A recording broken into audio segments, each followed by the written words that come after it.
Hello everyone, welcome to my another video. र आज चाहिँ म के गर्न गइरहेको छु भने चाहिँ हिजो म सेलरोटी पोलौँ भनेर चाहिँ पिठो कुट्नका लागि रेडी पिठो कुट्न थालेँ मैले छिटो गरेर। र पिठो कुट्नु चाहिँ पिठो चाहिँ अलिकतामा चाहिँ चामल चाहिँ अलिकता मात्रै भिजाएको थिएँ र चाहिँ त्यही भएर म आफै कुट्न आएँ। अनि मैले पिठो कुटिसकेँ। मैले पिठो चाहिँ अलिक बाक्लो नै कुटेको छु, मतलब दाना दाना भएकै कुटेको छु। त्यस्तो गर्दाखेरि चाहिँ काँडेदार सेलरोटी हुन्छ। र पिठो पनि मैले कुटेर पनि सबै निकालिसकेँ। मेरो ब्याटर रेडी भइसकेको छ। म चाहिँ यतिको पातला पोल्छु रोटी हो, किनभने चाहिँ यो पातला रोटी पोल्यो भने चाहिँ भित्र यसको उयो बस्दैन, रोटी पाक्दाखेरि चाहिँ फ्यास हुन्छ।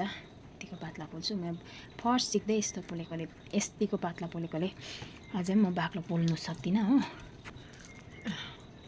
तेल खारेर रेडी लगाउँछु म।